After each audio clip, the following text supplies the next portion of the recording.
Well, I think in this case, the 9 protest leaders that are facing trial right now have been, if you look at the evidence that the Hong Kong government has brought against them, much of it is based on speeches, press conferences, and other speech that they gave prior to the unfolding of the actual protest. So we think that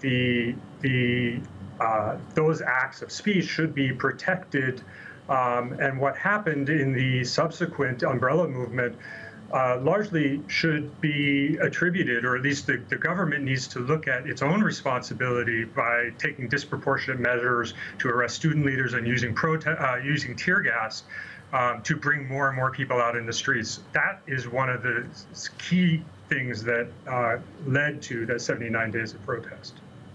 Well, if the Hong Kong authorities are going to argue, the prosecution rather will argue that the speech that these protesters did make, the speech that they said before they went on their protest, during their protest, did incite violence or did incite more people to protest, then perhaps that is the only evidence that they have to take into account.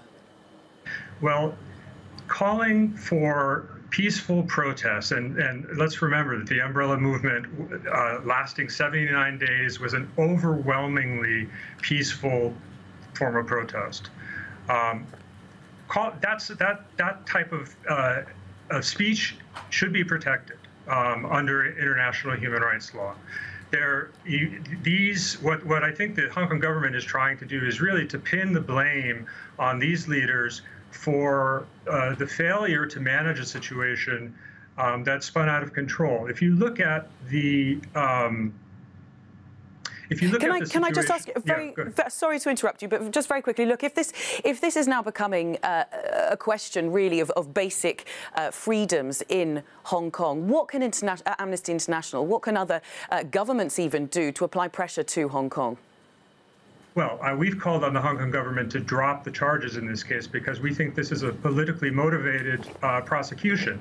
What the government, I think, is trying to do here is to use prosecution. Remember, I mean, these incidents happened 4 years ago. By drawing out the prosecution, by using by asking for harsh penalties, by using charges that potentially implicate large numbers of people. You know, you have a conspiracy to commit public nuisance. Who are the other conspirators? This is having a chilling effect on Hong Kong society.